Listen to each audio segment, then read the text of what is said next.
Hi, this is Dr. Randy Bach. Today is December 14, 2022, and I am here with you to talk about coronavirus and some of the ramifications and how it has changed our world and our sensibilities oftentimes. I'm going to get right to it. I'm starting medical practice again, and uh, we have to wear masks in the physician's office, in outpatient offices. This is not something we did, obviously, until the days of COVID. And there's really, no uniformity about this. I think there are only 5 states in the Union, United States, that have mask mandates for outpatient physician offices.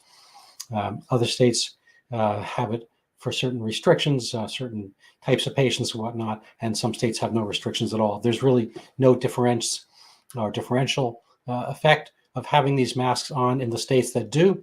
It seems to be geographic and political. In the Northeast, we have, I think, Connecticut, Rhode Island, Massachusetts. I mean, I know those states are in the Northeast, but those are the states that have the mask mandate for physicians' offices, and so too does New York. And I believe the state of Washington out west does. California has some mild restrictions, but it's not across the board. It has certain age groups and situations. I don't think this is a very useful phenomenon, and I'm going to try to address that. I think that people are getting used to the concept of it, and they just do it, and they think that's the thing to do because everything's germy in a physician's office. But I ran my own office for 27 years. We wore masks on occasion. If we are dealing with suturing up an open wound, I think it's very important to have a shield mask so that your secretions don't go onto open flesh. Our respiratory systems have their own protections, and we've been able, as a species, to get on, as do other species, in the realm of respiratory viruses. Now, there might be some people that before a holiday or whatever who might not want to catch something and may wear a mask temporarily. And of course, they've been sort of endemic in East Asia for decades because of severe pollution. Whether they work in that regard is another question. I think they probably have a better effect for particulates such as soot than viruses, which are an order of magnitude or more smaller than soot. And the example has been used is trying to throw a baseball through an open door. That's pretty much the size ratio of a virion versus the pores of the standard masks. There are a lot of other things going on in the world of coronavirus and the perceptions thereof. We are in the midst of the Twitter file dump, and Elon Musk is showing genuine bravery. He actually, I think, changed his pronouns recently to prosecute /Fauci. I think that I don't know if that will occur. I'm not sure who will do it, whether there's bravery adequate to the task.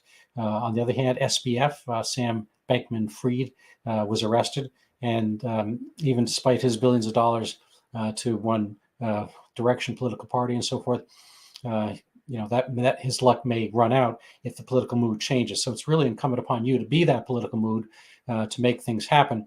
That doesn't mean that we should have mob justice, but I think that justice is somewhat unequally pursued and prosecuted, and I don't think we need much further evidence of that than recently Mr. Trump's personal tax filings were submitted to Congress without his permission, even though those are confidential. I mean, think or say what you will about him, there has to be standard legal channels, and some things get leaked in certain directions and held back in other, as we've seen with the Hunter Biden laptop. I have been using the headphones, but I switched my mic over, so that's a little remnant from prior. Anyway, so what I'd like to bring up today are some slides that the political aspect of our science is a real issue. We are right now undergoing changes in definitions that aren't always scientific. I think one of the dictionaries recently I saw just a headline, I haven't really researched this, showed that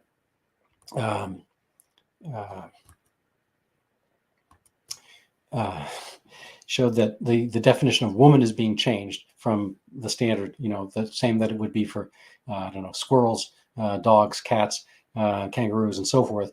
I think it'd be hard to really differentiate, to make the same claim that a woman kangaroo can become a male, or vice versa. There are certain organs that are particular, lions and whatnot down the line. I think there are some species around the world that have some indeterminate sex. I think ferns are undifferentiated in that regard, and there are some, I guess, fish or whatever that can go back and forth.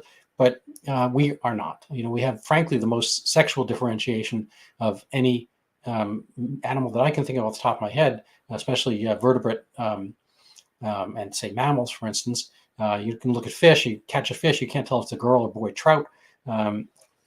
But it's for the adults, we actually have the largest differentiation between male and female.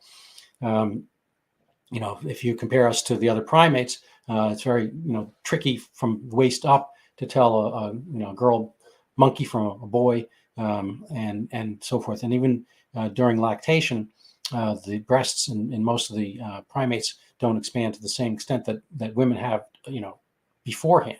Anyway, so there's not really a discussion about that per se, but more about the way things are interpreted and going forward, how they're going to be interpreted. This huge tool we have right now is AI, and there's a lot of talk, there's a lot of chat about AI generated chat and content and AI generated pictures. And it's interesting because you can, make a brochure, make a content, sound good pretty quickly, and it's kind of smoothed out, combed over for the masses. If you have a particular writing style, I don't think it'll ring as true, but who knows? Maybe somebody will be able to make comic stylings like Steve Martin or P.G. Wodehouse or whatever, using AI. It's something to think about, and whether they can make jokes and limericks and whatnot, another question. But I just posed because I have this interest in bringing some sanity back to the physician's office, and have the doctor-patient relationship be face-to-face, literally, so we can see each other and get visual cues. As a physician, I've always found that there's a lot to gain from looking at people and talking with people, and the conversation's better when it's not muffled, when you can see each other. And as we tend to, patients tend to skew older because there are more diseases as you get older, and so hearing declines. And a lot of people may or may not realize it, but they're relying on facial cues and reading lips and whatnot to follow conversation. And this is cut down obviously by masks. Aside from the fact there's no real reason to have them anymore because the disease is gone.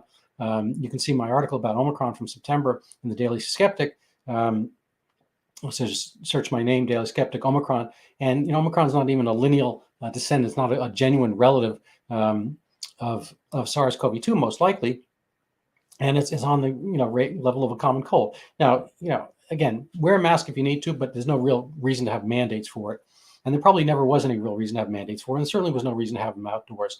So I worked on a couple slides because we're going to have, I think, a pretty brief tour of this topic. And let's see, so let me just get this show up here. Okay, so what I had here is this is my phrase that I give to the ChatGPT AI artificial intelligence talk generator.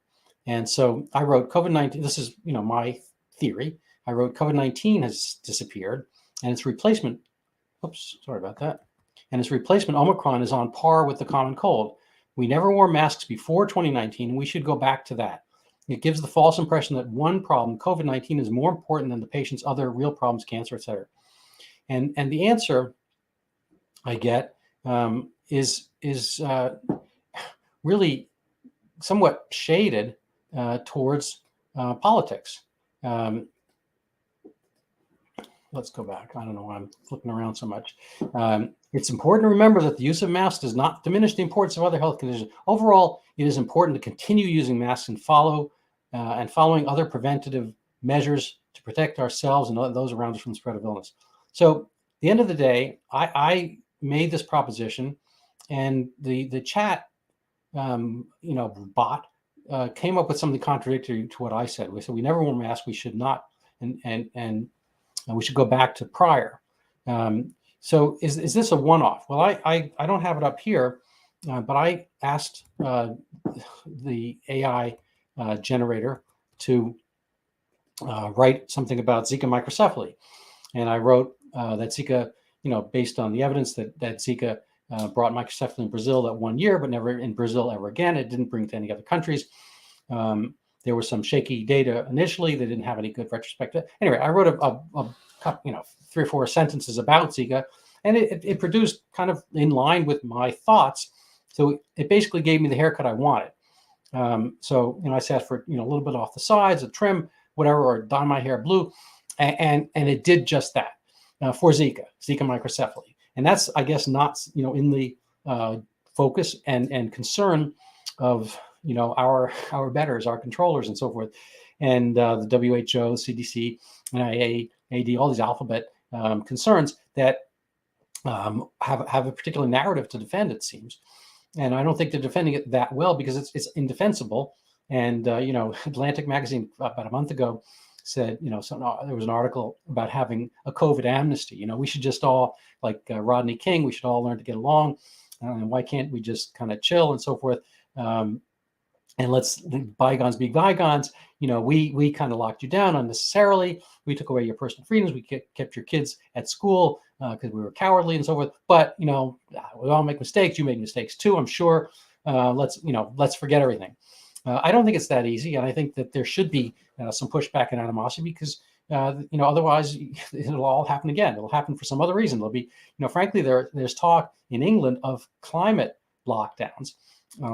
So the fact checkers say this is not the case, but in Oxford, which is a smart place, Oxford University, England. So it's in central England, the height of English intelligentsia. They're proposing to keep tabs on how many times your car moves around the block. So you're going to be able to get maybe 100 trips outside your house per year with your car.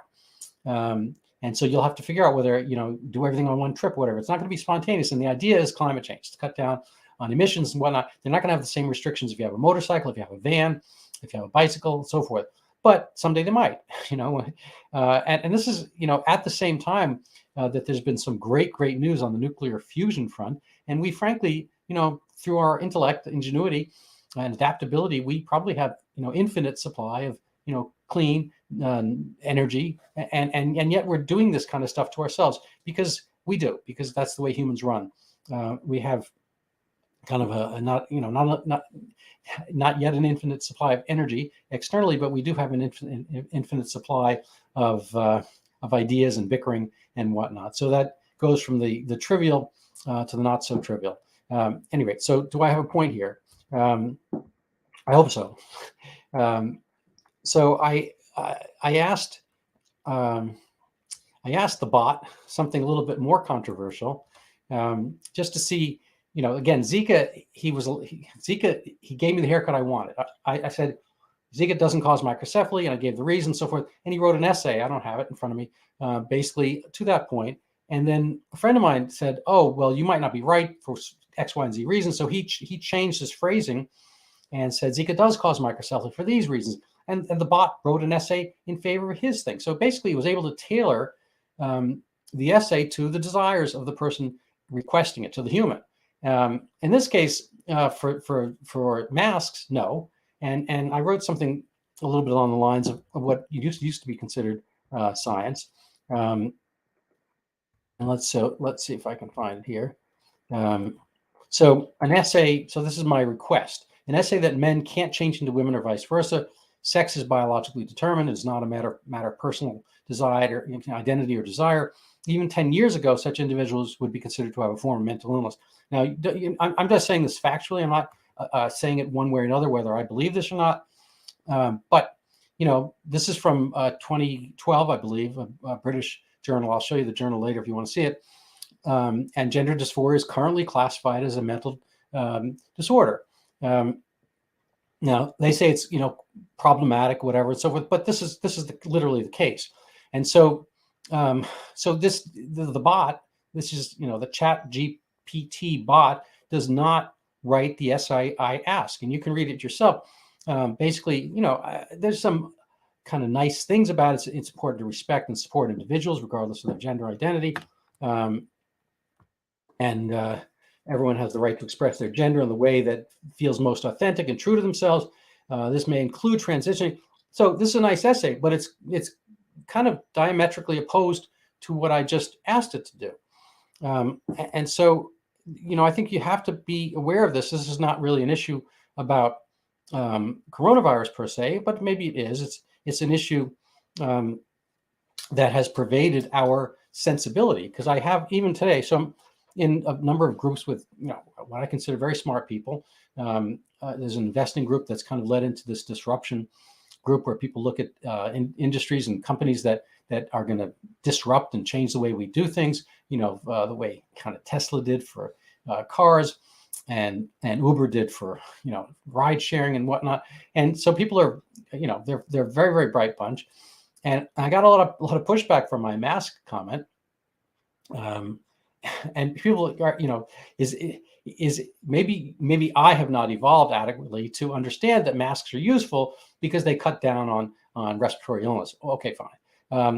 Even if that's the case, it doesn't mean that everyone should be mandated to wear it. And the example given was, people, would it be dogmatic to not accept anesthesia when it came along? So 150 years ago, something like that. There was anesthesia, and you could be saying, let's go back to the times, 5 years ago before anesthesia. I don't think that's the same case. Anesthesia is pretty reproducible. You give anesthesia, people fall asleep. You take the anesthesia away, they wake up.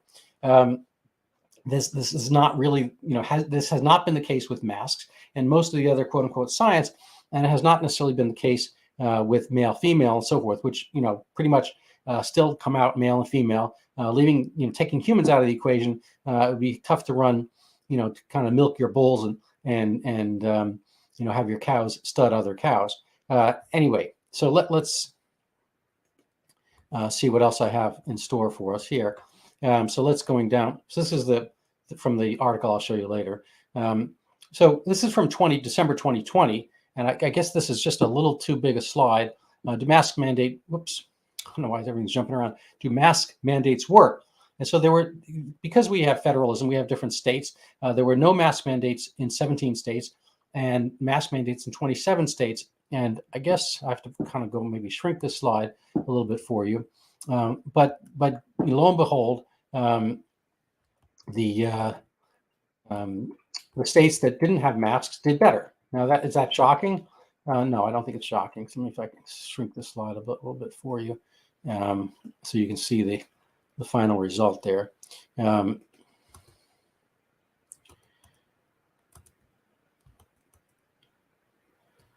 Whoops, I am having trouble here. Okay, so add to stream. So you can see here, there's 42,000 cases per day with no mandate and 62,000 cases per day with mandate. I don't know. You have to go, check out these studies individually, but overall, there was very little. This is from my talk, December 2020, from fully 2 years ago, which was a slide I took out. Dakota versus Dakota. So the North and South Dakota, they're pretty much the same shape, same population, same demographic. It's almost the same politics. And did one state differ from the other? And pretty much no. This is, one had mask lockdowns, the other didn't have anything. South Dakota, I guess, it was the one without, and North with, and North did slightly worse. But pretty much everything was the same because the virus is going to virus and so forth. And then there was this study which showed up in December. Actually, I forget when it was during 2020, middle of 2020. It's a Danish study, and it showed that there was really no difference in wearing masks and not wearing masks amongst the population getting infected and whatnot. Reuters spun it a little bit. Danish study finds masks provide limited protection to wearer. So that sounds like some protection. But if you read more closely, and this is just a cutout, first of all, this example they show is on the street. This is always pointless to wear masks out on the street. There's so much air. You're not going to rebreathe your air unless you're spitting directly on somebody, sneezing, whatnot. Maybe in a subway car, an elevator, whatnot. But if they are going to be affected, there's no point here at all. So the picture is an odd mix. They could have shown people in Denmark not wearing masks outdoors. They didn't. They chose to do Shanghai, November 2020. And then the way that the actual first sentence goes, the Danish study released when they found face masks provide the wearer only limited, here they put only limited protection. It changes the way the headline reads. So I went back to the AI, chatbot, ChatGPT, and I wrote, masks are ineffective as the Mask, that's the name of that Denmark study shows. So even though I suggest the study, and if you Google it, you'll find it. So AI is working off of Google and the other searches and other papers and whatnot. I'm sorry, but I'm not aware of any study that shows that masks are ineffective. In fact, the vast majority shows they are effective reducing the spread of COVID-19, the word WHO, blah, blah, blah. So this is pretty quick. And the answer, this is supposed to be the haircut I asked. This is supposed to tailor the suit the way I like it to be. I want to have leather with little, fringes and whatnot, look like Oklahoma. This is not what it does. It's going to give you pablum. It's going to give you political propaganda. And I think that's very important to be aware when you are looking at Chat GPT, or if you're intending to use AI as a tool. Remember, it is only a tool, and it's a tool that has been designed and forged by people not necessarily of your own similar conception or belief or science. And you can see that from the articles I've presented, I hope. So what else is in the news? More of the same. So I'm just going to come up with again, what is and isn't science. Here, this is Jeremy Farrar becomes the WHO's chief scientist. And so the UN body has appointed the scientists who publicly rubbished, great word, the lab leak theory. This is an English outlet, Unheard. And so he was previously a member of the Scientific Advisory Group for Emergencies, SAGE, great name, but I'm not sure they were that sage. Chaired by Sir Patrick Vallance and Professor Chris Whitty. Chris Whitty was the Dr. Fauci of Britain for a good part of their pandemic experience. And they recommended the use of several lockdowns to combat the COVID-19 pandemic and so forth. And he is the guy that the WHO picks for their science. I don't think much of what he's doing is science. To reject Wuhan as as the source of the lab leak and so forth is not scientific. That's polemic. That's political. You can either believe it or not, but you have to let the facts go where they're supposed to go. He's invested in lockdowns and so forth.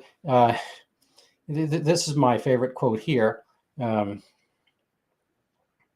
So Farrar resigned from his SAGE position, having advocated for more stringent measures than the government. So that's November of last year.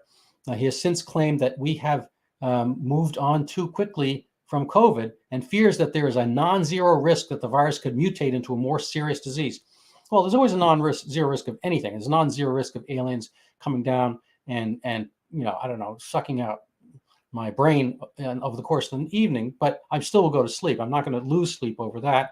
And somebody who is interested in science needs to know relative risks, and every single mutation and change in SARS-CoV-2, and then it's kind of non-genomic relatives. Omicron has been milder.